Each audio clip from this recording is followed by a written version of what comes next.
Hello everyone, welcome to focus study centre.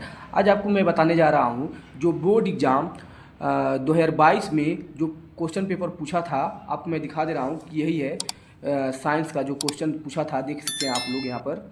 ठीक है, और ये जो था 824 और बीओ इसका कोड था। ठीक है ना, तो मैं इस चैप्टर से मतलब ये 2022 का विज्ञान का पूरा सॉल्यूशन बताऊँगा आपको। ठीक है ना, तो चलिए देखते हैं। ये है पहला ऑब्जेक्टिव है। 2022 के पेपर में 5 ऑब्जेक्टिव पूछे थे। तो देखिए, कोई दर्पण किसी भी वस्तु का प्रतिबिंब सदैव सीधा बनाता है। तो दर्पण क्या होता है? समतल दर्पण या उत्तल दर्पण। देखते हैं साइड मिरर में आप लोग जब देखते हैं तो जो प्रतिबिंब उस शीशे में बनता है वो देखते हैं उत्तल दर्पण होता है। तो इसलिए जो भी प्रतिबिंब सदैव सीधा जो बनाता है वो कौन है? समतल दर्पण या उत्तल दर्पण। या ऑप्शन में दिया रहता है, टिक लगा देंगे। सामान्य आँख के लिए जो दूरबिंदु होता है वो अनंत होता है। मतलब जो मनुष्य होता है उसका सामान्य आँख मतलब उसका नॉर्मल आँख है तो वो अनंत तक देख सकता है। किसी चालक में कह रहा है 2 एम्पीयर की धारा प्रवाहित हो रही है।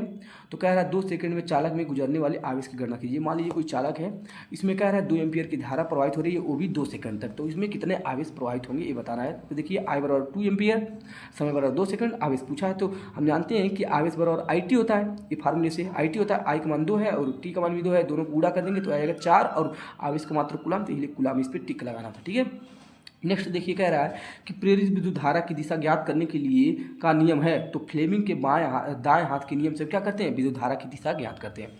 अगला क्वेश्चन देखिए, कह रहा है ओम का नियम लिखिए, इसके आधार पर एक ओम को परिभाषित कीजिए। तो देखिए, ओम का नियम बहुत ही आसान है। ये कहता है इस नियम के अनुसार, देखिए ये मान ली कोई चालक तार है। इस चालक तार में कह रहा है कि इसकी भौतिक अवस्था में कोई परिवर्तन नहीं किया जाए। इसमें जब कोई परिवर्तन ही न किया जाए और इसमें हम क्या करें? विद्युत धारा प्रवाहित करें, तो इसके सिरों के बीच उत्पन्न विभवांतर जो होगा ना, उसमें प्रवाहित धारा किस क्या होगा? समानुपाती होगा। ठीक है, चलिए देखते हैं। तो इस नियम के अनुसार किसी चालक के भौतिक अवस्था में कोई परिवर्तन न हो तो उस चालक के सिरों पर उत्पन्न विभवांतर उसमें प्रवाहित धारा के समानुपाती होता है। देखिए, यहाँ पर मैंने एक यहाँ पर परिपथ लिया है जिसमें ये चालक तार है। इसका मैंने कनेक्शन कर दिया किससे? बैटरी से और कुंजी से। तो यहाँ बैटरी है, मैं यहाँ बैटरी के जोड़ दिया हूँ प्लस माइनस से, और क्या किया? यहाँ कुंजी है, कुंजी को ऑन जब मैं करूँगा तो यहाँ धारा प्रवाहित होने, ये जो धारा प्रवाहित होगी इसके जो सिरे हैं दोनों, इसमें उत्पन्न जो विभवांतर होगा ना, इस धारा में जितना प्रवाहित होगा उसके समानुपाती होता है। तो देखिए, जो विभवांतर होगा वो धारा के समानुपाती होता है। जब समानुपाती का निशान हटाते हैं तो एक कांस्टेंट आर आ जाता है, जहाँ आर क्या है? एक नियतांक है। तो ये तो पूछा था। दूसरा पूछा था एक ओम की परिभाषा दीजिए। तो देखिए, एक ओम क्या है? जब इसमें क्या होता है, इन दोनों बिंदुओं के बीच में 1 वोल्ट जो है विभवांतर उत्पन्न हो, और ठीक है ना, और उसमें 1 एम्पियर की धारा प्रवाहित हो। इनके जब मान लीजिए 1 एम्पियर की धारा प्रवाहित कर रहे हैं तो इनके सिरों के बीच 1 वोल्ट विभवांतर उत्पन्न हो जाता है, तो उसी को बोलते हैं 1 ओम। देखिए, जब किसी चालक के 2 सिरों के बीच 1 वोल्ट का विभवांतर लगाने पर उसमें 1 एम्पियर की धारा प्रवाहित होती है, तो उसमें उसे 1 ओम कहते हैं, इसे ओम बनाते हैं, कहते हैं। तो आर बराबर क्या होगा? यहाँ से फार्मूला निकालेंगे तो देखिए, यहाँ से फार्मूला निकालेंगे तो आर बराबर ये वी बाई आई हो जाएगा। तो यहाँ वी बाई आई, तो 1 वोल्ट ले रहे हैं और 1 एम्पियर भी ले रहे हैं, इसलिए एक तो कट के एक ही तो होगा। तो इन दोनों को वोल्ट पर एम्पियर जो है इसी को बोलते हैं 1 ओम। ठीक है, नेक्स्ट देखिए, कहा है कि चुंबकीय बल रेखाएं के 2 गुणधर्म को लिखिए। तो देखिए, चुंबकीय बल रेखाएं जो होती है ना, मैं आपको दिखा देता हूँ। तो आप यहाँ पर देख सकते हैं, ये जो है यही है क्या? चुंबकीय क्षेत्र रेखाएं, ये देख सकते हैं चुंबकीय क्षेत्र रेखाएं हैं। और ये चुंबकीय क्षेत्र रेखाएं जो है नॉर्थ से निकलकर साउथ की ओर जाती है और उसमें समाहित हो जाती हैं। फिर इसका दिशा जो होता है साउथ से क्या होता है? अंदर अंदर क्या होता है? नॉर्थ की ओर होता है। तो यहाँ पर देखिए तीर मारा गया है, मतलब नॉर्थ से निकल और साउथ की ओर समाहित हो जाती है। तो इसका गुणधर्म पूछता है। देखिए, मैं इसका गुणधर्म बता देता हूँ। पहला गुणधर्म ये बताना है कि ये नॉर्थ से ये रेखाएं नॉर्थ से निकलकर साउथ में जाकर समाहित हो जाती हैं, पहला गुणधर्म। दूसरा बोलेंगे कि ये कभी एक दूसरे को प्रतिच्छेद नहीं करती, मतलब कभी काटती नहीं, क्योंकि समांतर होती हैं। तो इसका मतलब ये है कि 2 गुणधर्म हो गया। तीसरा गुणधर्म ये बताना है कि ये जो होती हैं, इनका जो वक्र होता है, बंद वक्र जो होता है, इनका वक्र जो होता है वो इनका जो बंद वक्र होता है वो क्या होता है? वलयाकार होता है। देखिए, वलयाकार होता है। ठीक है ना, तो 2 गुणधर्म ये पूछा था मैंने, 3 आपको बता दिया। तो यहाँ पर देखिए, चुंबकीय बल रेखाएं उत्तरी ध्रुव से निकलकर दक्षिण ध्रुव में मिलती हैं, जहाँ देखिए दूसरा चुंबकीय बल अधिक होगा। जहाँ चुंबकीय बल अधिक होगा वहाँ चुंबकीय बल रेखाएं क्या होंगी? पास पास होती हैं। चुंबकीय बल रेखाएं एक दूसरे को कभी प्रतिच्छेद नहीं करती। तो मैंने आपको 3 बता दिया, 2 बताना था। ठीक है ना, अगला देखिए, कह रहा कि 16 सेंटीमीटर फोकस दूरी की एक उत्तल दर्पण के सम्मुख वस्तु 8 सेंटीमीटर की दूरी पर रखी है तो उपयुक्त किरण आरेख बनाइए तथा प्रतिबिंब की स्थिति एवं प्रकृति ज्ञात कीजिए। तो देखिए पहले क्या करना है, क्योंकि हम जानते हैं अवतल दर्पण जब बोला था, अवतल दर्पण में फोकस जो होगी इधर होगी तो -16 सेंटीमीटर होगा, माइनस मिलेंगे। और जो वस्तु होती है, वस्तु जो है ये भी क्या होगा, माइनस में होगा, ठीक है ना, क्योंकि दोनों इधर वस्तु हमेशा माइनस में होती है, ठीक है ना। और हमको भी ज्ञात करना और इसका क्या बताना है, फिर स्थिति बताना और प्रकृति बताना। चलिए देखते हैं। तो देखिए इसने क्या कहा है कि ये क्या अवतल दर्पण है, अवतल दर्पण से 8 सेंटीमीटर की दूरी पर एक वस्तु रखी हुई है और इससे 16 सेंटीमीटर की दूरी पर फोकस दूरी है। तो कह रहा है कि इसका प्रतिबिंब बताइए। तो देखिए पहले हम क्या लिखेंगे, फार्मूला दर्पण का ये होता है 1/f = 1/u + 1/v होता है। f का मान -16 दिया था, u का मान -8 दिया था और ये इसे रहेगा, ये इसे रहेगा, इधर माइनस में उधर जाएगा तो किस में जाएगा, प्लस में, क्योंकि इसी का मान ज्ञात करना है। तो उधर जाएगा प्लस में जाएगा, इन दोनों कैल्सियम लेंगे तो 16 आएगा, 16 से इसमें भाग देंगे 1 टाइम्स में, 1 से 1 में मल्टीप्लाई 1 हो जाएगा, माइनस का रहेगा, प्लस रहेगा, 8 से इसमें भाग देंगे 2 बार में और 2 से यहाँ गुणा करेंगे 2 ही हो जाएगा। तो यहाँ देखिए 2 में से अगर माइनस का 1 जाएगा तो 1 बचेगा, बटे में 16, तो यहाँ भी का नाम भी और 16 का नाम 16, ये तो प्लस में आ गया, कुछ नहीं, तो इसका मतलब प्लस में आ गया। इसका मतलब जो प्रतिबिंब बनेगा वो कहाँ से होगा, यहाँ से इसके 16 सेंटीमीटर उस साइड बनेगा, दूसरे साइड, दर्पण की दूसरी तरफ। तो यहाँ लिखेंगे प्रतिबिंब की स्थिति जो होगी वो बराबर होगी दर्पण के पीछे, ठीक है ना, और प्रकृति इसकी क्या होगी, आभासी और सीधा, क्योंकि जब उधर बनेगा तो सीधा बनेगा क्योंकि प्लस में बना है। और दूसरा ये क्या होगा, क्योंकि वस्तु 8 सेंटीमीटर थी, प्रतिबिंब 16 बन रहा है, इसका मतलब वस्तु से बड़ा होगा, ये इसके बारे में लिख देना है, ठीक है। आगे देखिए क्या क्वेश्चन पूछा है, कह रहा है किसी उत्तल दर्पण द्वारा बने प्रतिबिंब हेतु किरण आरेख बनाइए तथा प्रतिबिंब के आकार पर टिप्पणी भी कीजिए। जबकि वस्तु पहले बताना है कि अनंत एवं 2f के बीच स्थित हो और वस्तु लेंस 2f की दूरी पर हो। देखिए पहले इसने क्या बोला था कि जो वस्तु रखी हो 2f यानी वक्रता केंद्र और अनंत के बीच में रखी हो। तो देखिए जब अनंत के बीच में रखा जाए तो पहले एक किरण जो होगा मुख्य अक्ष के समांतर जाती हुई लेंस से टकराएगा तो फोकस से होकर गुजरेगा। दूसरा जो होता है यहाँ एक किरण जाती है प्रकाशीय केंद्र से होकर जाती है, दोनों जाकर यहाँ टकरा गए, निकट गए। इसका मतलब जब एक दूसरे को स्वयं काटे हैं, जब मतलब दोनों काट लिए हैं तो इसका मतलब क्या वास्तविक प्रतिबिंब बनेगा, ठीक है ना। और कहाँ बनेगा, F2 और 2F यानी वक्रता केंद्र, फोकस और वक्रता केंद्र के बीच में दूसरी ओर बनेगा, ठीक है ना। तो ये लिखना है कि जब वस्तु अनंत और 2F के बीच में स्थित होती है तो जो प्रतिबिंब होता है वो लेंस के दूसरी ओर F और 2F के बीच में बनता है। और बताना है, यही टिप्पणी है, यह प्रतिबिंब वास्तविक बनता है क्योंकि काटा है, और उल्टा भी बनता है और वस्तु से छोटा बनता है। देख लीजिए इतना बड़ा, ये इतना छोटा बन रहा है, ठीक है ना। दूसरा इसने बोला था वस्तु लेंस जो 2F दूरी पर हो, तब देखिए क्या होगा। देखिए जब वस्तु 2F दूरी पर स्थित होती है, जब देखिए यहाँ पर वस्तु कहाँ है 2F पर, मतलब वक्रता केंद्र पर। जब मैं आपको ट्रिक बताता हूँ, जब वक्रता केंद्र पर रखी हो तो उसका प्रतिबिंब भी जो बनता है उतने दूरी पर वक्रता केंद्र पर दूसरी साइड बनता है, उतना ही बड़ा, उतना साइज का। तो देखिए जब वस्तु 2F दूरी पर स्थित होती है तो प्रतिबिंब लेंस की दूसरी ओर ठीक 2F दूरी पर ही बनता है।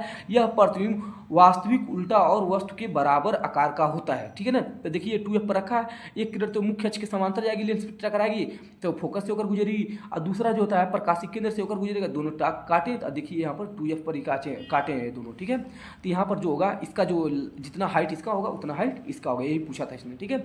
नेक्स्ट क्वेश्चन देखिए, कह रहा है कि एक 20 सेंटीमीटर फोकस दूरी वाले उत्तल लेंस के सामने 20 सेंटीमीटर की फोकस दूरी पर एक वस्तु स्थित है तो वस्तु की प्रतिबिंब की स्थिति तथा प्रकृति और किरण आरेख भी बनाइए। तो देखिए क्या बोला है, ये अवतल दर्पण है, इस अवतल दर्पण से कह रहा है कि 20 सेंटीमीटर पर फोकस दूरी है और यहीं पर वस्तु रखा है, ठीक है ना। तो कह रहा है कि इसका जो प्रतिबिंब होगा उसकी प्रकृति और स्थिति बताना है। देखिए वस्तु यहाँ रखी तो पहला किरण तो जाएगा इसके मुख्य अक्ष के समांतर जाएगा और टकरा कर फोकस से होकर गुजरेगा।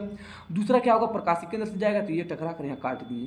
तो इसका मतलब ये हुआ कि जो इनका स्थिति होगी वो क्या होगी, प्रकाशिक केंद्र और या फोन के बीच में होगी, और ये क्या होगा वस्तु से छोटा होगा, ठीक है। तो चलिए देखते हैं, इसका पहले मान निकालते हैं ये भी का, यह बराबर -20, क्योंकि इधर बनेगा तो F माइनस में होगा, वस्तु तो हमेशा माइनस में लेना, भी का ज्ञात करना है। तो फार्मूला होता है 1 बाई लेंस, बात किया लेंस का, इसलिए लेंस में क्या होता है जो माइनस में होता है इसमें, और U के आगे माइनस होता है, ध्यान रहे। तो F का मान -20 रखेंगे, U का मान जो है भी है, और ये माइनस और U का मान माइनस भी है, तो माइनस माइनस से प्लस हो जाएगा। लेकिन ये प्लस उधर जाएगा तो किस में हो जाएगा, माइनस में, क्योंकि अंक वाले के एक तरफ कर लेंगे तो माइनस में हो जाएगा। दोनों का नीचे का हर जब समान होता है तो ऊपर वाला माइनस से माइनस ऊपर ट्रांसफर कर देंगे तो -1 -1 -2 हो जाएगा। तो इसीलिए देखिए -1 -1, इसको जब पलटेंगे तो ये भी हो जाएगा, इसको जब पलटेंगे तो 20 ऊपर और माइनस का 2 नीचे आएगा। इसको जब इससे डिवाइड करेंगे 10 बार में कट जाएगा, यानी भी बराबर आएगा -10 सेंटीमीटर, और ये भी क्या होगा इसी साइड इसका मतलब बनेगा 10 सेंटीमीटर की दूरी पर, माइनस चिन्ह यही बताता है। तो देखिए प्रतिबिंब की प्रकृति क्या होगी, तो आभासी और सीधा होगा, ठीक है ना, यही बनाना और इसका चित्र भी बता देना है। ठीक है ना। और इसकी स्थिति देख लीजिए, ये पता चल गया कि जो होगा दर्पण के जो होगा इसी साइड बनेगा, दर्पण के इसी साइड बनेगा और 10 सेंटीमीटर की दूरी पर बनेगा, और इसकी प्रकृति क्या होगी, तो आभासी होगी। ठीक है, तो चलिए नेक्स्ट वाला देखते हैं। सीधा बना है ना, यहाँ सीधा बना है इसलिए इसको बोला गया आभासी और सीधा। अगला क्वेश्चन देखिए। अगला क्वेश्चन ये है कि किसी चालक का प्रतिरोध किन किन कारकों पर निर्भर करता है। समांतर क्रम में जुड़े 3 प्रतिरोध R1, R2 और R3 का तुल्य प्रतिरोध ज्ञात कीजिए। तो चलिए पहले देखते हैं क्या बोला है। पहले जो बोला है किन कारकों पर निर्भर करता है, तो पहला देखिए चालक की लंबाई पर। मान लीजिए चालक जो है आप जितना लंबा करेंगे ना, लंबा करने से उतना ज़्यादा प्रतिरोध उसमें बढ़ेगा, यानी जो प्रतिरोध होता है चालक की लंबाई के समानुपाती होता है, यानी चालक की लंबाई बढ़ाओ तो प्रतिरोध और बढ़ जाएगा। तो ये बोला गया है प्रतिरोध जो है चालक की लंबाई के समानुपाती होता है, अर्थात आर जो होगा प्रतिरोध जो होगा और लंबाई के समानुपाती होगा, यानी जितना लंबा करेंगे प्रतिरोध उतना ज़्यादा बढ़ेगा। दूसरा देखिए अनुप्रस्थ काट का क्षेत्रफल। अनुप्रस्थ काट का मतलब ये होता है यहाँ से अगर काट देंगे तो इसका जो सतह दिखेगा उसी को बोलते हैं अनुप्रस्थ काट का क्षेत्रफल। तो देखिए प्रतिरोध चालक के अनुप्रस्थ काट के क्षेत्रफल के व्युत्क्रमानुपाती होता है। मतलब ये हुआ, अब देखिए क्षेत्रफल आप जितना बढ़ाएंगे उतना ज़्यादा जगह मिलेगा तो प्रतिरोध उतना कम होगा, और ये लंबाई कर रहे थे तो पतला हो रहा था जिसकी वजह से क्या होगा प्रतिरोध बढ़ रहा था। तो यही बोला गया है कि जो क्षेत्रफल की क्या होता है प्रतिरोध व्युत्क्रमानुपाती, मतलब क्षेत्रफल जितना बढ़ाएंगे प्रतिरोध उतना कम उत्पन्न होगा। ठीक है, अगला देखिए पदार्थ की प्रकृति पर।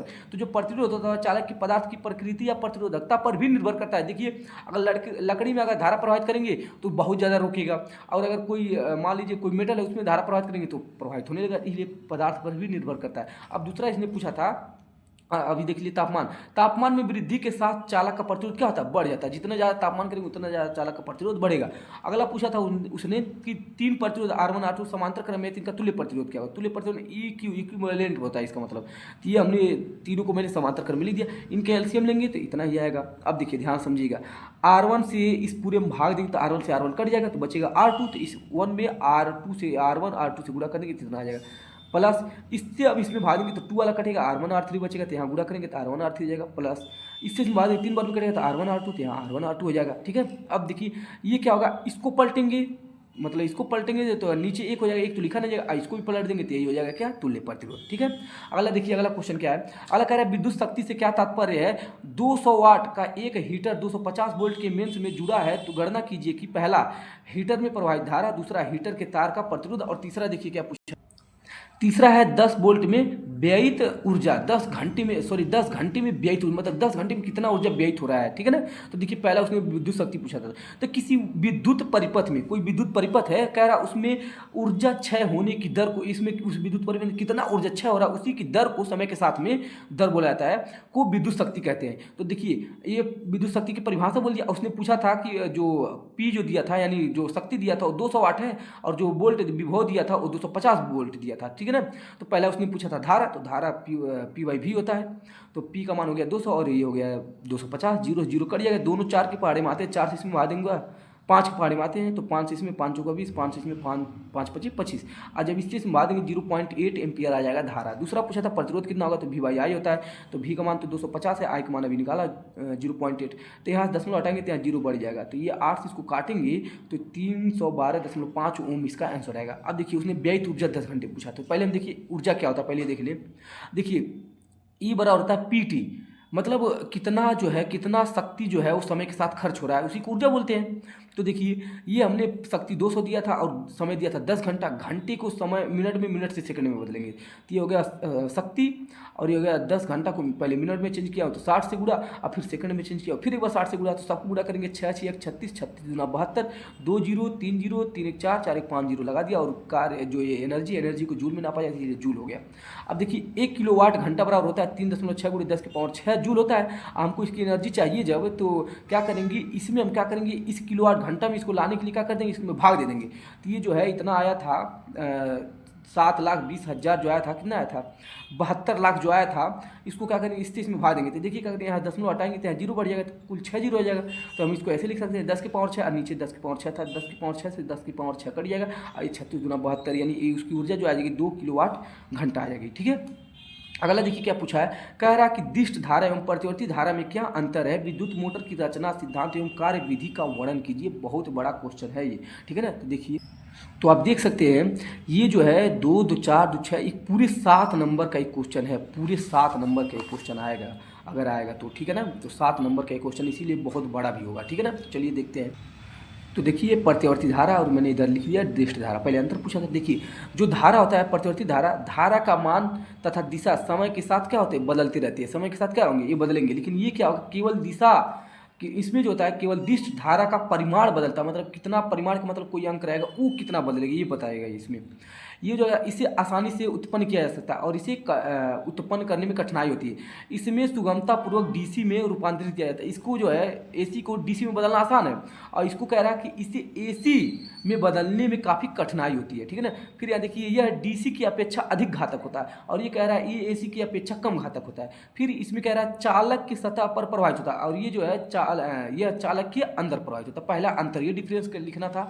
फिर देखिए अगला पूछा था इसमें विद्युत मोटर क्या है, इसकी संरचना। तो देखिए सिद्धांत भी इसका पूछा था। देखिए हमने क्या लेते हैं, दो शक्तिशाली चुंबक लेते हैं। इस दो शक्तिशाली चुंबक के बीच में क्या होता है, चुंबकीय क्षेत्र रेखा ऐसे गुजरता है, और इसमें हमने क्या लिया, एक नर्म लोहे का क्रोड ले लिया, और इस पर क्या करते हैं, तांबे का तार लपेट देंगे, तो इसकी वजह से कुंडली हो जाएगी। इसी को आर्मेचर बोला जाता है, इसका नाम दे दिया ABC, ठीक है ना। और जब ये देखिए जब ये क्या होता है, इस पर जब ये चुंबकीय क्षेत्र रेखा इधर है, तो इसलिए इस वाले सतह पर कोई बल नहीं लगता है, इस वाले पे बस बल इस पे लगता है, ठीक है।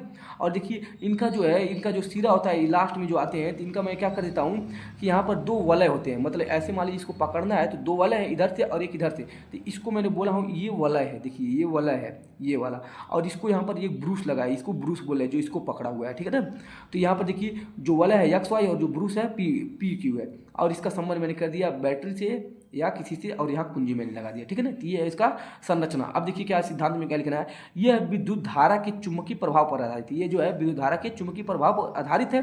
जब किसी धारावाहिक कुंडली को किसी चुंबक में रखा जाता है, ये जो धारावाहिक कुंडली है इसको जब किसी चुंबक के बीच में रखा जाता है, तब उस पर एक बल युग्म कार्य करने लगता है। मतलब एक कुंडली जो है ना, ऐसे ये इधर क्या होगी, इधर से नीचे बल लगेगा, इधर से ऊपर बल लगेगा, तो ये डोलने लगेगा, ठीक है ना। तो जिसकी वजह से क्या होती है कि ये बल युग्म कार्य करे, बल युग्म मतलब दो बलों का जोड़ा कार्य करने लगता है। तो इस बल की दिशा फ्लेमिंग के बाएं हाथ द्वारा ज्ञात की जाती है। इसकी जो बल की दिशा होता है फ्लेमिंग के बाएं हाथ के अनुसार ज्ञात की जाती है। अब इसकी संरचना देख लीजिए, संरचना में क्या है, पहला देखते हैं क्षेत्र चुंबक, इसी को बोलते हैं क्षेत्र चुंबक। तो देखिए यह एक शक्तिशाली चुंबक होता है जिसे दो ध्रुव N और S होते हैं, ठीक है ना। आगे देखिए अगला है आर्मेचर। देखिए यह एक आयताकार कुंडली होती है, अभी मैं आपको दिखाया हूँ कि आर्मेचर एक कुंडली होती है जिसमें तांबे के तार क्या होते हैं, उस पर बहुत सारे अधिक फेरे होते हैं। यह नर्म लोहे की क्रोड पर तारों को लपेट कर बनाई जाती है। जो आर्मेचर आपको मैं दिखाऊँ चार कोना का था ABCD। अब देखिए विभक्त वलय, जो अभी मैं आपको दिखाया वलय जो ऐसे नहीं घेरे थे, वहाँ दो पाइप को पकड़े थे, उसको बोल रहा हूँ। देखिए तो यहाँ पर देख सकते हैं आप, यही जो है इसी को बोल रहे हैं विभक्त वलय, ठीक है। आगे देखिए विभक्त वलय जो होता है अर्धवृत्ताकार वलय होते हैं, जो एक वलय के दो खंड होते हैं। एक वलय की मतलब पूरा होते हैं लेकिन उनके दो खंड होते हैं, और आर्मेचर के सिरे विभक्त वलय से जुड़े होते हैं। जो आर्मेचर के जो सिरे होते हैं ये क्या होते हैं, विभक्त वलय से जुड़े होते हैं। फिर देखिए ब्रूस क्या होता है, ब्रूस ये होता है जो इसको पकड़ा हुआ है, ये वाला किनारे किनारे, इसको ब्रूस बोल रहे हैं। तो ब्रूस कार्बन की बनी दो पत्तियां होती हैं जो विभक्त वलय से जुड़े होते हैं। विद्युत धारा एक ब्रूस से प्रवेश करके दूसरे ब्रूस से निकल जाती है। यहाँ देखिए यहाँ से इस ब्रूस से धारा प्रवेश करके और दूसरे ब्रूस से क्या होती है, यहाँ से घूम के निकल आती है। अब देखिए इसका कार्य विधि जो है यही लिखना है। देखने में बहुत बड़ा है लेकिन बहुत ही आसान है। तो देखिए पहले क्या करना है, माना कुंडली ABCD, जो आप कुंडली यहाँ देख रहे हैं ABCD, ये कह रहा है कि क्षैतिज स्थिति में है, अभी क्षैतिज स्थिति में ऐसे। तो कह रहा है जब कुंडली को दबाया जाता है तब धारा ब्रूस X से प्रवेश करके Y से वापस आती है। तो जब इसको कुंजी को जब दबा देंगे तो ये धारा ब्रूस X से निकल कर Y से वापस आ जाएंगी, ठीक है। फिर कह रहा है से वापस आ जाती है। फ्लेमिंग के बाएं हाथ के नियम के अनुसार जो भुजा BC होता है और जो AD होता है उस पर कोई बल कार्य नहीं कर रहा होगा, क्योंकि ये दोनों भुजाएं चुंबकीय क्षेत्र के समांतर होती हैं। देखिए ये जो BC होता है और जो AD होता है ये चुंबकीय क्षेत्र के समांतर होती है ना, इसलिए इस पर कोई बल कार्य नहीं करता है। फिर आगे देखिए भुजा AB पर नीचे की ओर तथा भुजा CD पर ऊपर की ओर एक बल कार्य करता है। तो जो भुजा AB होता है और जो भुजा CD होती है इस पे कह रहा है कि इस पे नीचे की और CD पर ऊपर की ओर एक बल कार्य करता है। यह बल कुंडली को क्या करता है, वामोवर्त दिशा में घुमाता है, ऐसे इधर घुमाता है, ठीक है ना। जब कुंडली आधे चक्कर को पूरा करती है, जब कुंडली क्या होती है मतलब यहाँ थी ना और घूम के जब ऐसे आ जाएगी, इतने पे आ जाएगी, ठीक है ना, तो उसको कह रहा है कि जब घूम कर पूरा आधे चक्कर घूम कर पूरा कर लेती है तब विभक्त वलय जो है ना अपना स्थान बदल लेती है। जो विभक्त वलय होते हैं ये अपना स्थान बदलते हैं, यहाँ से यहाँ और ये यहाँ से यहाँ आ जाता है। विभक्त वलय अपना स्थान बदल लेते हैं। अब भुजा CD जो है ना, CD पर नीचे की ओर, जो भुजा CD है ये CD है ना, इस पे नीचे की ओर, ठीक है ना, और AB पर ऊपर की ओर एक बल कार्य करता है, ठीक है ना। कार्य करता है। इससे पता चलता है कि कुंडली सदैव वामावर्त दिशा में घूमती रहती है, यही लिख देना है। ठीक है, अगला क्वेश्चन देखिए, फ्लेमिंग के बाएं हाथ का नियम लिखिए। एक समान चुंबकीय क्षेत्र में रखे धारावाही चालक पर लगने वाले बल का मान किन किन बातों पर निर्भर करता है। एक धारावाही चालक चुंबकीय क्षेत्र के पहला समांतर हो, दूसरा लंबवत हो, तो बल पर क्या प्रभाव पड़ेगा। तो देखिए पहले फ्लेमिंग के बाएं हाथ का नियम, ये फ्लेमिंग के बाएं हाथ का नियम ऐसे कहता है। ठीक है ना, देखिए फ्लेमिंग के बाएं हाथ का नियम कहता है, इस नियम के अनुसार जो बाएं हाथ का अंगूठा जो होता है और तर्जनी जो होती है और मध्यिका जो होती है इस प्रकार फैलाएं कि तीनों एक दूसरे क्या हो, लंबवत में ऐसे। ठीक है ना, तीनों एक दूसरे क्या हो, लंबवत हो। तब कहता है अंगूठा जो बल की दिशा को प्रदर्शित करेगा, तर्जनी जो चुंबकीय क्षेत्र की दिशा को प्रदर्शित करेगा, तो जो इसमें मध्यिका होगी वो धारा की दिशा को प्रदर्शित करेगी। यही फ्लेमिंग के बाएं हाथ का नियम है। ठीक है ना, अगला देखिए, कह रहा है कि उसी में कि एक समान चुंबकीय क्षेत्र में रखे धारावाही चालक पर लगने वाले बल की मान निम्नलिखित बातों पर निर्भर करता है। पहला, चालक में प्रवाहित धारा यानी आई जो होता है ये बल की धारा के मान के अनुक्रमानुपाती होता है। तो जो इसमें जो धारा होता है वो बल जो होता है वो धारा के मान की व्युत्क्रमानुपाती होता है, यानी जो बल है वो धारा के मान की अनुक्रमानुपाती होता है। ये हो गया। दूसरा बोला चुंबकीय क्षेत्र की तीव्रता यानी बी जो होता है वो बल के यहाँ एफ होगा और यहाँ बी होगा, इसके व्युत्क्रमानुपाती होता है। फिर कह रहा है जो चालक की लंबाई यल होती है वो बल चालक की लंबाई के अनुक्रमानुपाती, यानी एफ जो होता है वो यल के भी अनुक्रमानुपाती होता है। आगे देखिए, अगला यह है कि कोण जो है थीटा वो बल जो होता है चुंबकीय क्षेत्र और धारा की दिशा के बीच के कोण के साइन के अनुक्रमानुपाती होता है। मतलब जो बल होगा वो क्या होगा, साइन और थीटा के क्या होगा, उनके अनुक्रमानुपाती होता है। ये इसको किन किन बातों पर निर्भर करता है ये लिख देना। आगे उसने पूछा था कि यदि धारावाही चालक चुंबकीय क्षेत्र के क्या हो, पहला समांतर हो।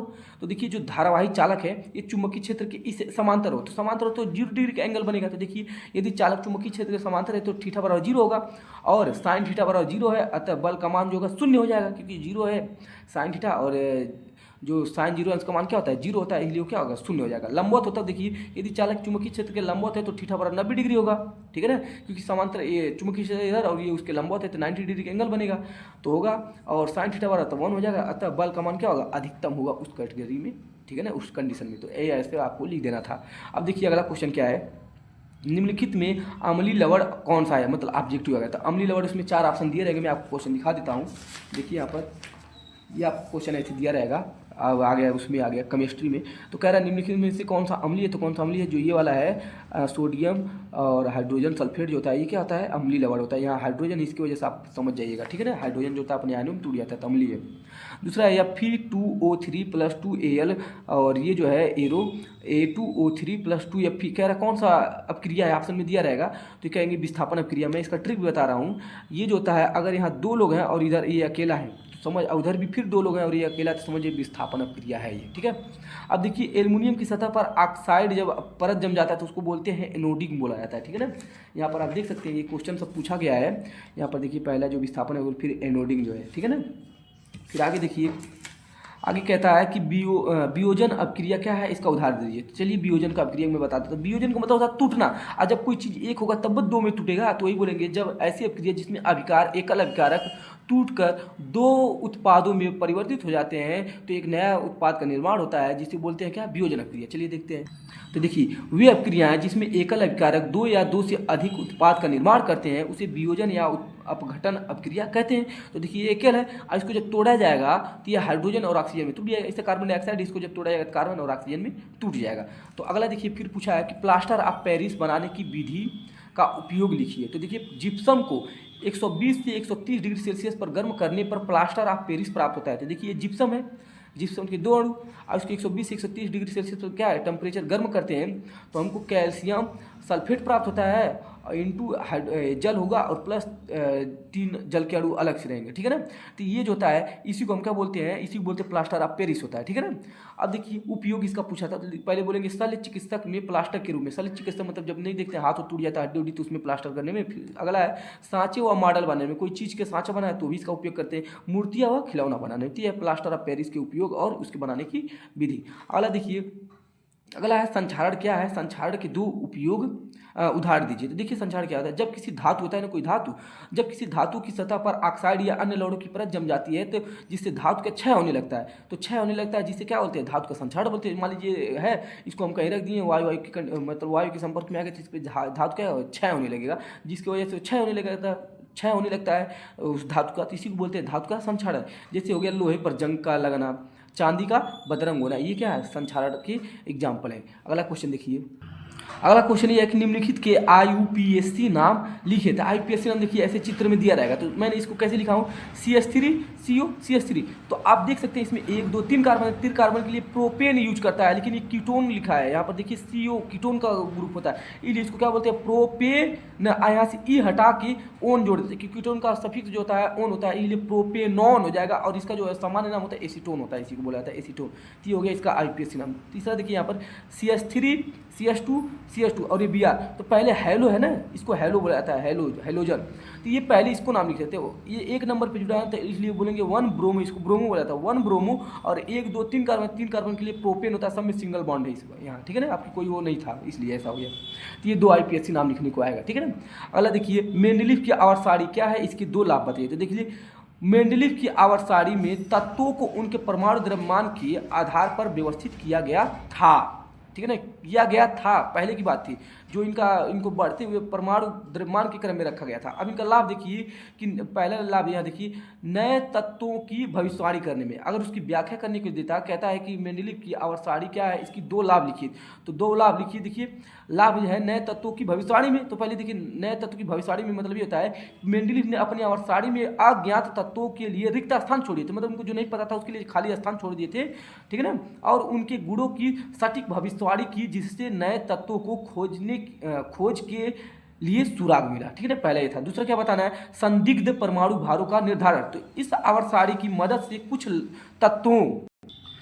तत्वों के संदिग्ध परमाणु भारों का निर्धारण किया जा सका, और इनसे क्या हो सकता है, कुछ जो परमाणु होते हैं ना उनके परमाणु भार को भी क्या निर्धारित किया जा सकता है, ठीक है। अगला क्वेश्चन देखिए, कह रहा है कि निम्नलिखित पर संक्षिप्त टिप्पणी लिखिए। तो पहला संतृप्त एवं असंतृप्त हाइड्रोकार्बन। तो देखिए पहला संतृप्त हाइड्रोकार्बन, वह कार्बनिक, इसको कार्बनिक बोल सकते हैं, वह कार्बनिक होगी जो कार्बन परमाणु से केवल एकल आबंध से जुड़े होते हैं, उसे संतृप्त हाइड्रोकार्बन कहते हैं। जैसे ये है ना, इसका हम देखिए यहाँ पर खोल के दिखाएंगे, अगर ये तो हो जाएगा C 1 2 3, तो यहाँ पर 1 हाइड्रोजन, 4 हाइड्रोजन, 1 2 3 और ये 4, यहाँ पर देखिए सब सिंगल बॉन्ड से जुड़े हैं ना, इसीलिए इसको बोलते हैं एकल संतृप्त हाइड्रोकार्बन। अब दूसरा देखिए असंतृप्त क्या होता है, वह कार्बनिक होगी जो कार्बन परमाणु के बीच द्विबंध या त्रिबंध से जुड़े होते हैं, उसे असंतृप्त हाइड्रोकार्बन बोलते हैं। देखिए ये CH4 है ना, यहाँ पर देखिए 2 H, इस दो कार्बन हो गया, 4 हाइड्रोजन, 2 हाइड्रोजन यहाँ, 2 हाइड्रोजन यहाँ, तो इन पे 2 बॉन्ड जब बनाएंगे तब हाइड्रोजन बैलेंस हो पाएगा। 4 हाइड्रोजन की जरूरत होती है कार्बन को, तो 2 हाइड्रोजन और 2 बॉन्ड 4, इसका 2 हाइड्रोजन और 2 बॉन्ड 4, तो इसमें 2 डबल बॉन्ड। यहाँ देखिए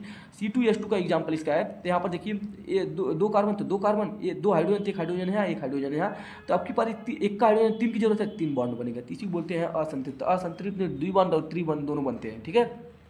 तो देखिए दहन तथा संकलन अभिक्रिया क्या है। तो देखिए दहन क्या होता है, दहन का मतलब होता है जब किसी चीज़ को वायु में जलाया जाता है। देखिए किसी पदार्थ को ऑक्सीजन की उपस्थिति में जलाकर उष्मा और प्रकाश उत्पन्न करने की क्रिया को दहन कहते हैं। जैसे कार्बन और ऑक्सीजन की जब क्रिया कराते हैं तो कार्बन डाइऑक्साइड का निर्माण होता है, इसको कार्बन को ऑक्सीजन की स्थिति में क्या करते हैं, मतलब क्रिया कराते हैं, तो हमको कार्बन डाइऑक्साइड पर मिलता है। अगला देखिए संकलन अभिक्रिया क्या होता है, ऐसी रासायनिक अभिक्रिया जिसमें 2 या 2 से अधिक प्रकार के अणु मिलकर, 2 या 2 से अधिक प्रकार के अणु क्या होंगे, आपस में मिलकर केवल एक ही प्रकार के पदार्थ बनाते हैं, तो उसे संकलन अभिक्रिया कहते हैं। जैसे देखिए ये 2 परमाणु हैं, ये जब आपस में जुड़ेंगे तो केवल एक ही प्रकार का जो है यौगिक या पदार्थ बनाएंगे, तो इसी को बोलते हैं संकलन अभिक्रिया, ठीक है। अगला देखिए तीसरा नंबर में टिप्पणी में पूछा था कि मिसेल किसे कहते हैं। मिसेल, तो देखिए जब साबुन जल की सतह पर होता है तो आणविक सिरा जो होता है जल के अंदर और हाइड्रोकार्बन जल के बाहर होता है, इसी संरचना को मिसेल कहते हैं। मैं आपको बना के दिखाता हूँ। जब देखिए यहाँ पर मान लीजिए एक कपड़ा पे कोई गंदगी है, तो इस पर क्या होता है, यहाँ पर बोला गया है ना कि जो आणविक सिरा होता है जल के अंदर, तो ये आणविक सिरा है, ऐसे ऐसे ये आणविक सिरा है। ये आणविक सिरा जो होता है,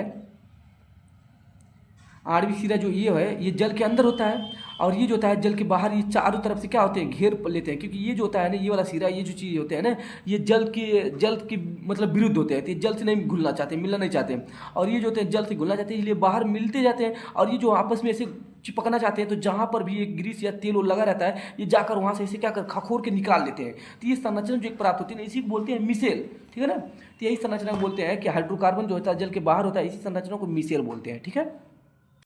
अगला क्वेश्चन है, निम्नलिखित का रासायनिक समीकरण लिखिए। तो देखिए पहला है, एथेनॉल सोडियम के साथ अभिक्रिया करता है। तो देखिए ये जो एथ का मतलब होता है 2 कार्बन, ठीक है ना। एथ का मतलब होता है 2 कार्बन, तो यहाँ 2 कार्बन है, लेकिन इसका फार्मूला याद कर लीजिएगा। एथेनॉल का जो फार्मूला होता है C2H5OH होता है, और सोडियम का फार्मूला आता है NaO।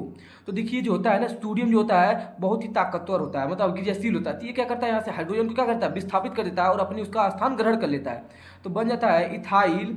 यहाँ पर देखिए लिखा है सोडियम। सोडियम क्यों, क्योंकि इसका नाम पहले बोलेंगे सोडियम हो जाएगा। और ये है कितना कार्बन है, यहाँ पर देखिए जो है 2 कार्बन है, तो मेथॉक्साइड हो जाएगा इसका नाम, ठीक है ना। सॉरी, देखिए मेथॉक्साइड नहीं, एथॉक्साइड हो जाएगा, ठीक है ना, ये गलत हो गया है, एथॉक्साइड हो जाएगा, क्योंकि 2 कार्बन है तो एथॉक्साइड, सोडियम एथॉक्साइड हो जाएगा। और ये मैं 2 इसलिए लगाया हूँ ताकि समीकरण क्या रहे, बैलेंस रहे। क्योंकि आप देख सकते हैं सोडियम जो है 2 अणु लेना है, तो सोडियम के 2 अणु, और यहाँ से हाइड्रोजन जब निकालना है तो इसकी 2 जरूरत पड़ेगी ना हाइड्रोजन को, इसलिए यहाँ 2 से मल्टीप्लाई किया हूँ ताकि ये बैलेंस होते। एथेनॉल है, एथेनॉल की क्रिया जब सोडियम से कराते हैं तो सोडियम बहुत क्रियाशील होता है, ये हाइड्रोजन को हटा देता है और अपनी उसका स्थान ले लेता है, तो सोडियम एथॉक्साइड इसका नाम हो जाता है, ये एथॉक्साइड, और ये हाइड्रोजन गैस बाहर निकल जाता है। अगला देखिए बोल रहा है कि एथेनोइक अम्ल सोडियम हाइड्रोक्साइड के साथ अपक्रिया करता है। ये जो है CH3COOH होता है, एथेनोइक एसिड होता है। और ये जो है सोडियम हाइड्रोक्साइड, ये जब क्रिया करते थे यहाँ से OH और यहाँ से H, ये दोनों आपस में से क्रिया करके निकल जाएगा, जल बन जाएगा। और ये जो है वहाँ मतलब ये समझिए कि ये जो है सोडियम इससे बहुत क्रियाशील होता है, तो ये जाकर यहाँ से इसको विस्थापित कर देगा, तो यहाँ आ जाएगा और यहाँ चला जाएगा, तो जल बन के बाहर निकल जाएगा। और ये बन जाएगा सोडियम इसको बोले जाते हैं एथेनोएट। यहाँ पर जब चला जाएगा तो ये बन जाएगा CH3COONA, सोडियम एथेनोएट बनेगा और ये हो जाएगा, और ये जो होगा जल बन के बाहर निकल जाएगा, ठीक है। अगला देखिए, अगला है एथेनोइक अम्ल सोडियम कार्बोनेट से क्रिया करता है। तो एथेनोइक अम्ल जो है सोडियम का, देखिए एथेनोइक अम्ल का फार्मूला यही बताया हूँ अभी, और ये है सोडियम कार्बोनेट। तो ये जब क्रिया करते हैं तो अभी बताया हूँ कि यहाँ सोडियम क्या करेगा, यहाँ से इसको हटा देगा। तो देखिए जब 2 सोडियम है तो 2 हाइड्रोजन को हटाएगा, इसलिए यहाँ 2 से गुणा किया गया ताकि बैलेंस रहे। तो यहाँ 2 सोडियम जाकर यहाँ जुड़ेगा, तो सोडियम फिर एथेनोएट होगा, तो ये हो जाएगा सोडियम एथेनोएट, 2 तो ऐसे रहेगा। और यहाँ से क्या होगा, ये 2 हाइड्रोजन जब यहाँ निकलेगा ना, तो 2 हाइड्रोजन जब निकलेगा तो आपको यहाँ मैं बता दूँ कि यहाँ से हो जाएगा तब क्या, H2CO3 बनेगा। लेकिन ये जो होता है अस्थायी होता है, इसलिए फिर क्या होता है, यहाँ से H2 और यहाँ से एक बार O, तो H2 हो जाएगा, प्लस का यहाँ C बचा और 2 बार O बचा CO2, इसलिए इसमें टूट जाता है ये, ठीक है ना। तो ये अस्थायी होता है इसलिए इसमें टूट जाता है, ठीक है। अगला देखिए, एथेनोइक अम्ल की 2 उपयोग लिखे थे। जो एथेनोइक अम्ल है इसका देखिए 2 उपयोग। पहला कृत्रिम सिरका बनाने में, जो सिरका होता है कृत्रिम उसमें बनाने में। दूसरा प्रयोगशाला में अभिकर्मक के रूप में। और 2 पूछा था लेकिन मैंने आपको 3 बता दिया, दवाओं के निर्माण में, इसके उपयोग लिख देना है। अगला क्वेश्चन देखते हैं। अगला क्वेश्चन है, अम्ल व क्षारक परस्पर कैसे अभिक्रिया करते हैं। तो देखिए अम्ल व क्षारक कैसे अभिक्रिया करते हैं। तो देखिए जब अम्ल और क्षारक आपस में अभिक्रिया करते हैं तो वे एक दूसरे के प्रभाव को क्या करते हैं, उदासीन कर देते हैं, ठीक है ना, उदासीन कर देते हैं, जिसके फलस्वरूप लवण और जल बनती है। इस अभिक्रिया को उदासीनीकरण अभिक्रिया भी कहते हैं, ठीक है ना। तो ये आपको याद भी करना, उदासीनीकरण अभिक्रिया की परिभाषा भी है। तो देखिए जब ये क्या है, अम्ल है और ये क्षार है, ये जब आपस में रिएक्शन करते हैं ना, तो ये एक दूसरे के प्रभाव को निरस्त कर देते हैं। देखिए यहाँ से जो होगा, यहाँ पर आपको हाइड्रोजन दिख रहा है, हाइड्रोजन जो होगा यहाँ से जल से जाकर क्रिया करेगा तो जल बन के बाहर निकल जाएगा, बनेगा सोडियम क्लोराइड। तो सोडियम क्लोराइड जो है, ये जब आपस में क्रिया करके बनते हैं तो इनका जो उदासीन हो जाते हैं, नमक, ठीक है ना। तो ये नमक होता है, सोडियम क्लोराइड होता है। तो ऐसे जल यहाँ बन बाहर निकल जाएगा, सोडियम क्लोराइड। जो सोडियम होता है धातु, इसलिए आगे लिखा जाता है, ये जो होता है अधातु को पीछे लिखा जाता है। तो ये बन जाता है लवण और जल का निर्माण होता है, यही इस बात में कहा गया है, ठीक है। अगला देखिए क्या है, मेंडल के अनुसार मटर के शुद्ध लंबे पौधे का जीन प्रारूप होता है। तो देखिए जब शुद्ध लंबे पौधे बोलेगा तो कैपिटल टी लेना रहता है। तो ये है ऑब्जेक्टिव में 1 नंबर का। स्वपोषी पोषण हेतु क्या आवश्यक है। तो स्वपोषी पोषण के लिए देखिए क्या है, कार्बन डाइऑक्साइड चाहिए उन लोगों को, क्लोरोफिल चाहिए और प्रकाश चाहिए, और ये सभी। तो इसलिए ऑप्शन पे सभी पे टिक लगाना था, इनमें से सभी, क्योंकि स्वपोषण के लिए मतलब स्वयं जो अपना भोजन बनाते हैं उनको कार्बन डाइऑक्साइड, क्लोरोफिल और प्रकाश चाहिए होता है, तो इसलिए सभी पे टिक लगाना था। अगला है मूत्र निर्माण होता है, तो ये वृक्क में होता है। वृक्क में क्या होता है? मूत्र निर्माण होता है, इसलिए ऑप्शन में टिक लगाना था। लार में कौन सा एंजाइम पाया जाता है? तो एमाइलेज। देखिए हिंदी में लिखा रहता है एमिलेज, और इंग्लिश जब पढ़ते हैं तो एमाइलेज पढ़ते हैं, ठीक है ना। तो इसका जो होता है एमिलेज जो होता है एंजाइम पाया जाता है हमारे लार में। अगला है सजीवों तथा निर्जीवों में दो प्रमुख अंतर लिखिए, तो ये बहुत ही इंपॉर्टेंट है।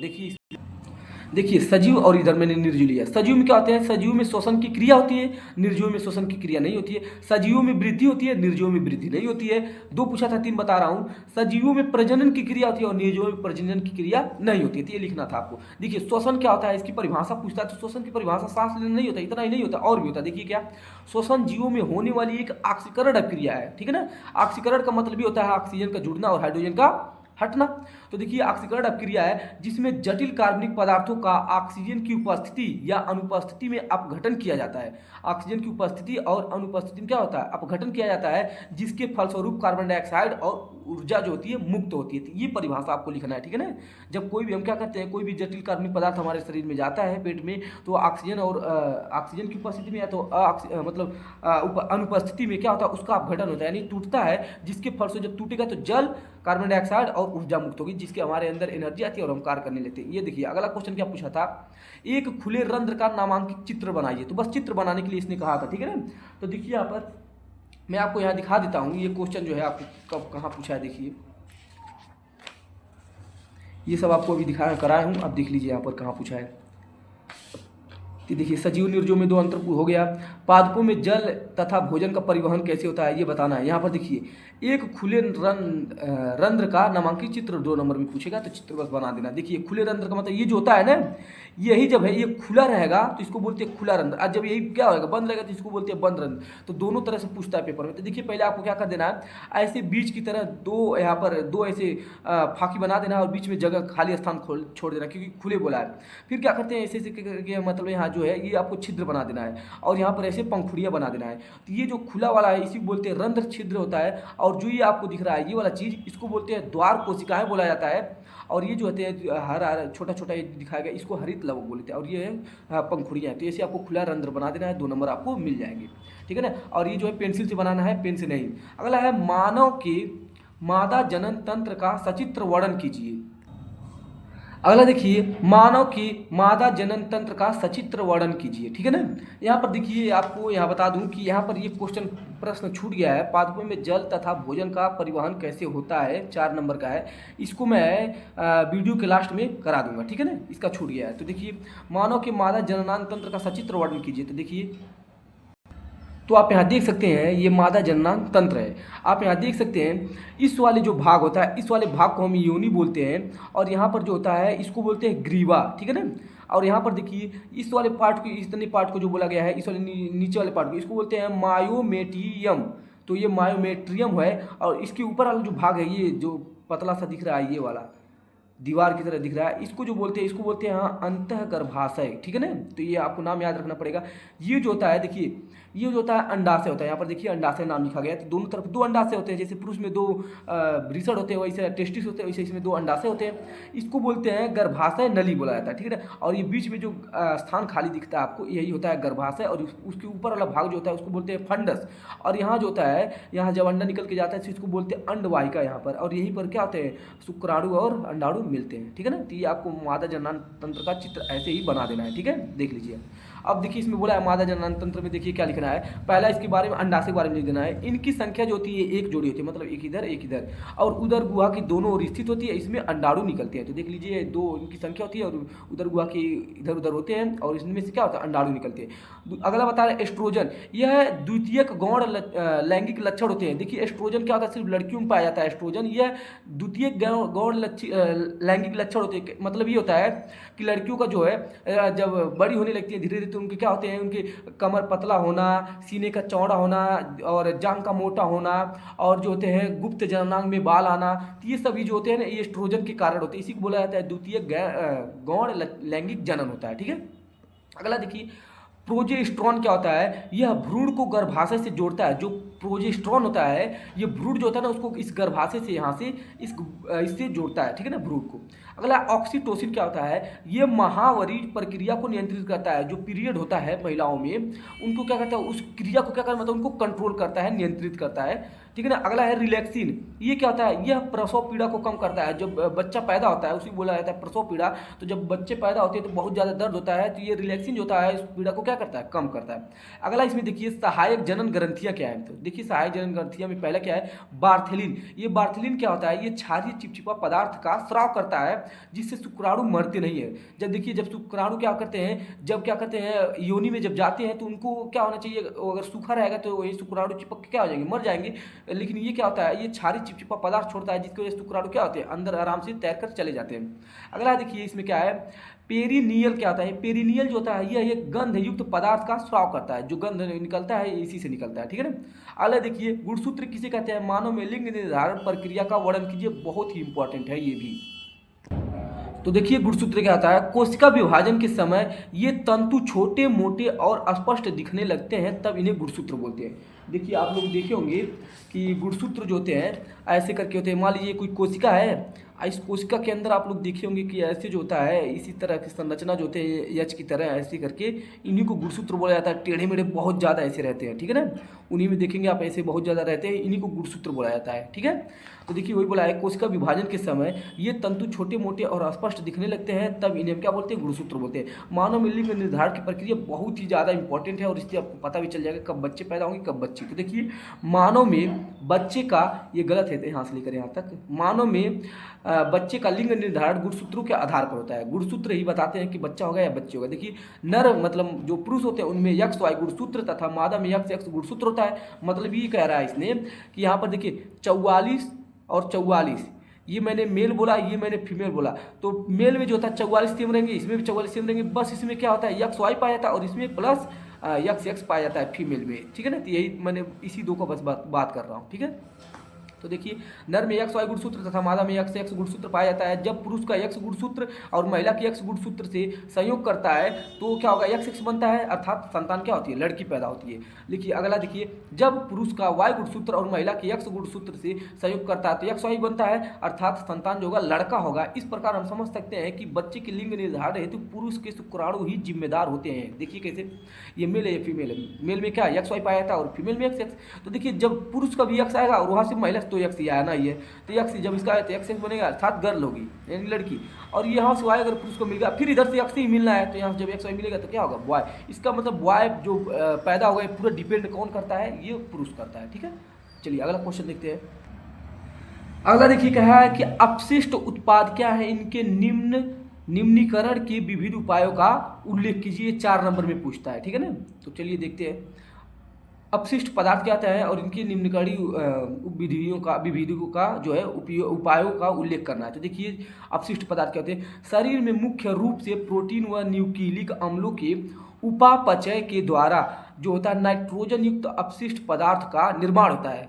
अपशिष्ट मतलब होते हैं जो हम खाना खा लेते हैं, जो हमारे पेट में जो है बच जाता है, और जो अपशिष्ट के रूप में उसी को बोला जाता है अपशिष्ट पदार्थ, ठीक है ना। निर्माण होता है जैसे NH3 यानी अमोनिया, यूरिया, यूरिक अम्ल, अमीनो अम्ल आदि जंतुओं में अपशिष्ट उत्पादों का निम्नीकरण मुख्यतः वृक्क द्वारा होता है। जो वृक्क होता है उसी के द्वारा होता है। इनके अलावा जो है ना, इसके अलावा अन्य उत्सर्जी अंग जैसे त्वचा, यकृत, फेफड़े व आंत द्वारा भी अपशिष्ट उत्पादों का उत्सर्जन होता है। पादपों में गैसीय, तरल व ठोस अपशिष्ट उत्पाद पाए जाते हैं, जिसका उत्सर्जन क्रमशः रंध्रों तथा जल रंध्रों द्वारा होता है, ठीक है ना। तो ये आपको इतना अपशिष्ट पदार्थों के बारे में लिख देना है, मनुष्य में कैसे होता है और पुष्पों में कैसे होता है, तो आपको 4 नंबर मिल जाएंगे। अगला देखिए क्या है, अगला है पर्यावरण को परिभाषित कीजिए। एक अच्छे पर्यावरण हेतु प्रतिबंध संसाधनों के समुचित संरक्षण तथा उचित उपयोगों की चर्चा कीजिए। तो चलिए देखते हैं इसमें। तो देखिए पर्यावरण क्या है, पर्यावरण वह समस्त बाहरी परिस्थितियां हैं जो किसी जीव के जीवन को प्रभावित करती हैं, जैसे वायु, जल, भूमि, जीव जंतु, पौधे आदि। तो ये सब क्या होते हैं, पर्यावरण इनको प्रभावित करते हैं। एक अच्छे पर्यावरण के लिए प्राकृतिक संसाधनों का समुचित संरक्षण और उचित उपयोग आवश्यक है। अब देखिए पर्यावरण को मैं परिभाषित अपनी तरह से बता दे रहा हूँ क्या होता है पर्यावरण। देखिए वह हमारे चारों तरफ के वातावरण जिसमें सभी प्रकार के जीव जंतु जीवित करते हैं यानी निवास रहते हैं और उसमें पेड़ पौधे पहाड़ और झीलें आती हैं, उसे पर्यावरण कहते हैं। ऐसे बना के लिख देना आपको, ठीक है ना, अगर ये नहीं समझ में आया तो। अगले देखिए संरक्षण क्या होता है, तो प्राकृतिक संसाधनों जैसे जल वायु और ये मिट्टी लिखा है, मिट्टी वन का संरक्षण जो होता है ना, संरक्षण आवश्यक है ताकि वह भविष्य की पीढ़ियों के लिए उपलब्ध रहे और पारिस्थितिक संतुलन बनाए रखें। इसके लिए वृक्षारोपण, जल संरक्षण, प्रदूषण नियंत्रण आदि उपाय अपनाए जाते हैं। मतलब हम क्या कर सकते हैं कि वृक्षारोपण कर सकते हैं, प्रदूषण कम से कम करें, ठीक है ना, और वृक्ष लगाएं। ये सब क्या करते हैं हमारे भविष्य में क्या होगा, बहुत काम आने वाले हैं। देख ही रहे हैं आजकल के जो होते हैं प्रदूषण बहुत ज़्यादा फैल रहे हैं, तो ठीक है ना, तो इन सबको रोकने का यही उपाय है, ठीक है। अगला देखिए इसका उचित उपयोग क्या है, संसाधनों का सीमित विवेकपूर्ण और न्यायोचित उपयोग करना चाहिए ताकि वे वर्तमान और भावी देशों पीढ़ियों की आवश्यकताओं को पूरा करें। इसमें जल की बर्बादी न करना, ऊर्जा की बचत करना और पुनर्चक्रण को बढ़ावा देना शामिल है। मतलब क्या होता है, जल को बर्बाद नहीं करना है, और पुनर्चक्रण का मतलब ये होता है कि कोई ऐसा चीज़ होता है, कोई ऐसा पदार्थ या वस्तु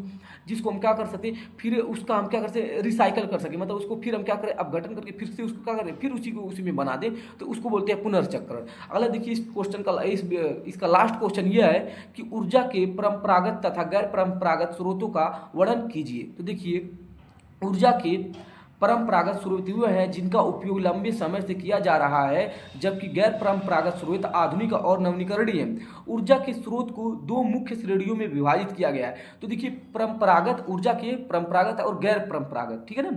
तो गैर परंपरागत और इसमें जो है, इसमें हमको ये बताना है कि ऊर्जा के परंपरागत स्रोत वे हैं जिनका उपयोग हम बहुत लंबे समय से किया जा रहा है, जैसे कि हो गया डीजल तेल जो हो गया बहुत लंबे समय से, कोयला वगैरह उनका कर रहे हैं। और गैर परंपरागत स्रोत आधुनिक है और नवीकरणीय, जैसे हो गया सौर पैनल हो गया, और जितनी भी मतलब ऐसी चीज़ें हैं जिससे प्रदूषण कम होता है और जो अभी हम जिनको ख़त्म नहीं कर सकते उसको बोले हैं गैर परंपरागत, ठीक है।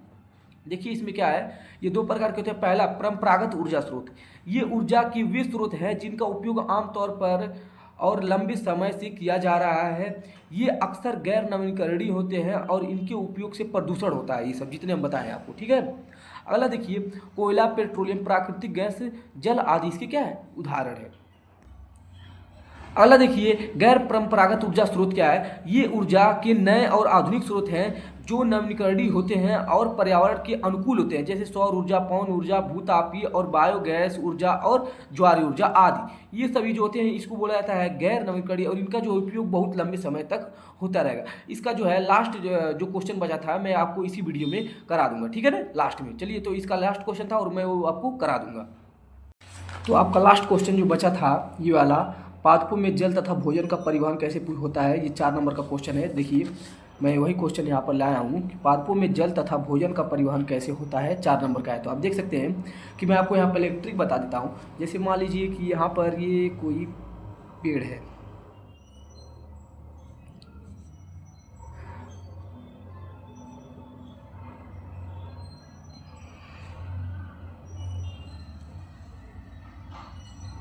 ये परमान यहाँ पर ये कोई पेड़ है और यहाँ से सूर्य का प्रकाश है, ठीक है ना, सूर्य का प्रकाश। तो यहाँ सूर्य का प्रकाश इस पर पड़ता है, जिसकी वजह से सारा जो है यहाँ से प्रकाश संश्लेषण जब होता है तो यहाँ से क्या होता है, इसका सूर्य का प्रकाश जो है क्लोरोफिल जो होता है मिलता है, इसी से मिलता है। तो ये जब प्रकाश संश्लेषण की वजह से ये ऐसा होता है तो ये क्या करता है, प्रकाश को क्या करता है, ऊर्जा लेता है अपना, इससे प्रकाश संश्लेषण से अपना ऊर्जा लेता है, तो ये बाकी सभी पास भेजता है। और एक होता है जो यहाँ से ज़मीन के अंदर से, ज़मीन के अंदर यहाँ होते हैं, ज़मीन के अंदर क्या होते हैं, जल होते हैं, खनिज लवण होते हैं। तो यहाँ से उसको कोई और तो होगा जो यहाँ से लेकर सारे पत्ती उक्तियों में सारे भागों में लेके जाता है। तो मैं आपको 2 बात बताऊँगा, जाइलम, जाइलम एक होता है, एक होता है फ्लोएम। तो जाइलम और फ्लोएम, तो यहाँ देखिए ट्रिक देखिए, ज से जल, यानी जो जल और यहाँ जल होगा, जल में यहाँ पर खनिज लवण भी होंगे, तो जो जल और खनिज लवणों को ऊपर तक ले जाता है, यानी सारे भागों तक ले जाता है, उसको जाइलम बोलते हैं। तो याद रखिएगा, जब जल को ले जाने वाला जाइलम खनिज लवण को, तो आपको इससे ये क्या हो जाएगा, फ्लोएम जो होगा वो प्रकाश से ऊर्जा प्राप्त करके बाकी सबके पास भेजता है। तो ये इसका ट्रिक था, ठीक है। अब देखिए, पौधों में जल और भोजन का परिवहन जाइलम और फ्लोएम नामक विशेष ऊतकों के माध्यम से होता है। जाइलम जड़ों से पौधों के बाकी हिस्सों तक जल और घुले हुए खनिज लवणों को परिवहन के लिए जिम्मेदार होता है, और जबकि फ्लोएम जो होता है प्रकाश संश्लेषण के उत्पादों को पत्तियों से जो होता है, मतलब प्रकाश को अवशोषित करके पौधे के अन्य भागों तक पहुंचाता था। तो ये था इसका लास्ट क्वेश्चन जो कि छूट गया था, ठीक है। तो इसको भी देख लीजिएगा, और फिर हम नेक्स्ट वीडियो में लेकर आएंगे आपके लिए जो है 2023 का मैथ का पेपर, ठीक है ना। तो चलिए, जय हिंद, जय भारत।